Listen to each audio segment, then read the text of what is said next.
जय हिंद। आज हम लोग पढ़ेंगे आर्टिकल 22 अनुच्छेद 22।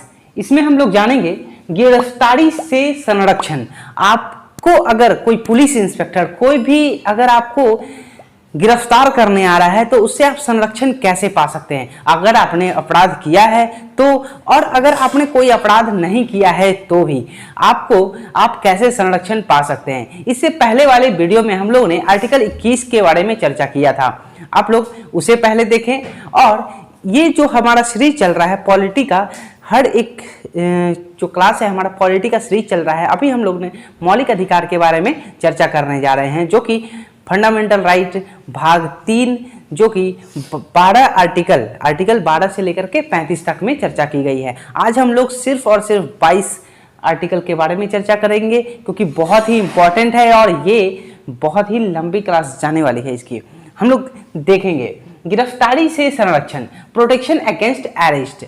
इसमें 3 प्रकार की स्वतंत्रता दी गई है। हर एक व्यक्ति को गिरफ्तारी से पहले 3 प्रकार की स्वतंत्रता है। अगर किसी को भी अरेस्ट करने अगर पुलिस आती है तो उसे वारंट दिखाना पड़ेगा। आप पुलिस से वारंट की डिमांड कर सकते हैं कि आप अगर मुझे गिरफ्तार कर रहे हैं तो आप हमें वारंट दिखाइए। अगर पुलिस वाला अगर आपके सामने बिना वारंट का अगर आपको गिरफ्तार कर रहा है तो पुलिस आपके साथ गलत कर रही है। ये वारंट यानी कि इसमें क्या होता है, कारण क्या होता है, कारण यानी कि आपको गिरफ्तार करने का कारण क्या है, आपने किया क्या है, क्या रीजन है कि आपको गिरफ्तार किया जा रहा है। तो ये पूछना आपका अधिकार है, ये आपका मौलिक अधिकार है कि आप उससे पुलिस से पूछ सकते हैं। उसके बाद आती है 24 घंटा। अगर पुलिस आपको मान लेते हैं आपको गिरफ्तार करके ले गई, आपके सामने वारंट दिखा देती है और आपको गिरफ्तार करके थाने ले जाती है, तो थाने के अंदर पुलिस उसे 24 घंटा से आगे 25 घंटा रखने का पावर नहीं है। पुलिस के पास यह आदेश होता है कि उसे किसी भी व्यक्ति को जिसे उसने गिरफ्तार किया है उसे सहशरीर उसे 24 घंटा के अंदर न्यायालय में, कोर्ट में पेश करना पड़ जाता है, वो 24 घंटा के पहले। लेकिन इसमें कुछ रीजन क्या है ना कि 24 घंटा में जैसे कि कोई भी छुट्टी होगी या फिर संडे का छुट्टी, या फिर बीच में अगर 24 घंटा से पहले अगर पुलिस आपको लेके कोर्ट की तरफ जा रही है, रास्ते में अगर बहुत बड़ा ट्रैफिक लग गई, ट्रैफिक में फंसे रह गए, तो ऐसे समय को काउंट नहीं किया जाता है। या फिर कुछ जैसे कि आपको सैटरडे को गिरफ्तार किया गया, बीच में संडे अगर आ गई तो संडे तो ऐसी हॉलीडे वाले दिन आ जाते हैं, या फिर ऐसे कोई ऐसा दिन जो कि हॉलीडे ऐसा है तो उसे इस बीच में काउंट नहीं किया जाता है और 24 घंटे के अंदर आपको कोर्ट में पेश करना पुलिस की ये ड्यूटी होती है। उसके बाद आता है एक तीसरा जो स्वतंत्रता है हमें, वकील। आप अपने पसंद के वकील को, आपके इच्छा अनुसार आप किसी भी वकील को आप रख सकते हैं, ये हमें स्वतंत्रता मिलती है। अगर आपके पास वो वकील रखने के भी पैसे नहीं हैं, ऐसे पैसे अगर नहीं हैं तो आपको सरकार ये सरकारी वकील देती है, सरकारी वकील आपका केस लड़ेगी। लेकिन आज के समय में देखा जाता है कि लगभग सरकारी वकील से लोग नहीं अपना केस देते हैं उन्हें, इसलिए क्योंकि सरकारी वकील हमेशा क्या होता है ना कि आज के समय में देखा गया है सरकारी वकील केस हार जाते हैं, लगभग ऐसा होता है। आगे देखते हैं हम लोग, निवारक निरोध है। अब एक तरीके से हर एक ये जो है निवारक निरोध यानी कि अपराध से पहले भी आपको गिरफ्तार कर सकता है, यानी कि आपने अपराध किया नहीं है फिर भी आपको गिरफ्तार किया जा सकता है। ये क्यों होता है, कैसे हो सकता है, हम याद करेंगे 1919 में एक आई थी रॉलेट एक्ट। उसे कहा जाता था बिना अपील, बिना दलील, बिना वकील। ऐसी एक कानून थी कि इसमें क्या देखा जाता था कि किसी भी व्यक्ति को शक के आधार पर, अगर मुझे पता चला, यानी कि पुलिस को या फिर अंग्रेजों को ये भी पता चलता था कि शक के आधार पर ये गुनाह कर सकता है, गुनाह करने से पहले ही उसे गिरफ्तार कर लिया जाता था। वो आज के समय में भी हमारे संविधान में है।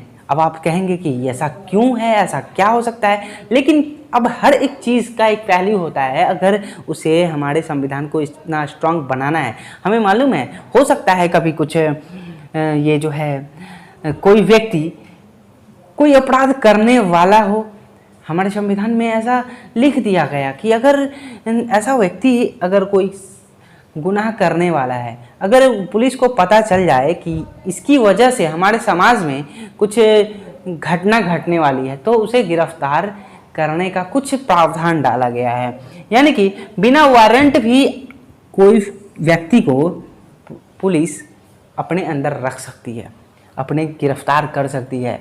यानी कि कुछ दिनों पहले आप लोगों ने देखा था, जैसे सुना अपनी आर्टिकल 370 हटाया गया जम्मू एंड कश्मीर से, तो इसमें क्या हुआ कि जम्मू एंड कश्मीर के बहुत सारे ऐसे लीडर थे, बहुत सारे ऐसे चीफ मिनिस्टर भी रह चुके हैं, ऐसे ऐसे बड़े लोगों को नज़रबंद कर दिया गया था। उन्हें 3 मंथ के लिए उनको नज़रबंद इसलिए कर दिया गया क्योंकि उन्हें ऐसा लगा, हमारे देश के कुछ कानून मंत्री को ऐसा लगा कि हो सकता है कहीं इनकी वजह से कुछ प्रॉब्लम आ सकते हैं हमारे देश में, हो सकता है कुछ ऐसा उनके बयान से, अगर वो मान लेते हैं वो करेंगे नहीं, शरीर से जाके कुछ नहीं करेंगे, हो सकता है अपनी जुबान से कुछ ऐसा बोल दे, कुछ ऐसा भाषण दे दें जिससे जनता भड़क जाए और कुछ ना कुछ हो जाए, कुछ ना कुछ घटना घट जाए।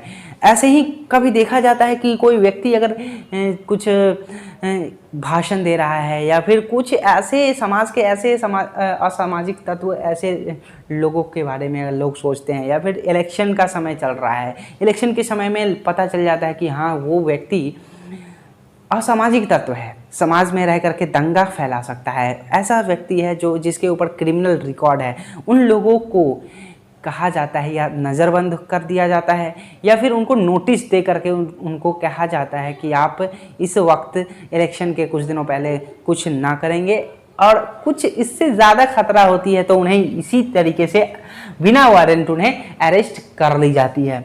उसके बाद होता है अगर 3 मंथ से ज़्यादा अगर रखना है तो इसकी इजाज़त कोर्ट से लेनी पड़ती है।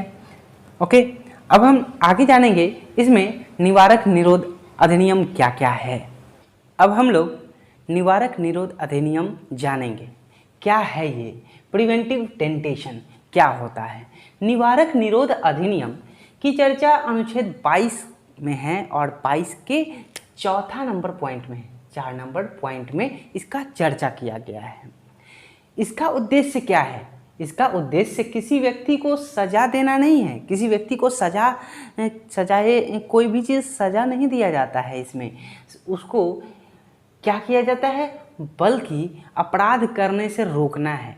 निवारक निरोध अधिनियम में किसी व्यक्ति को सज़ा देने का मतलब नहीं होता है उसे बस अपराध करने से, उस कानून को पता होता है या फिर कानून की नज़रों में उसका आपराधिक छवि होती है, या फिर ऐसा व्यक्ति होता है जो कि अपराध कर सकता है, तो उसे अपराध करने से रोकना है। इस कानून के आधार पर क्या किया जा सकता है? इस कानून के आधार पर, पुलिस शक के आधार पर, ये कानून क्या कहती है, किसी भी व्यक्ति को पुलिस शक के आधार पर बिना कारण बताए, क्या बिना कारण बताए अधिकतम 3 महीने तक, अधिकतम से अधिकतम, अगर आपको अरेस्ट कर लिया गया है तो आप डायरेक्ट वो कोर्ट में अपील कर सकते हैं और आप इसका पुष्टि कर दीजिए कि मेरे द्वारा कोई ऐसा आपराधिक काम नहीं हो सकता है, इस तहत आपको छोड़ा जा सकता है। लेकिन अधिकतम उसके पास पावर कितनी है? पुलिस के सामने पावर है 3 महीने तक आपको गिरफ्तार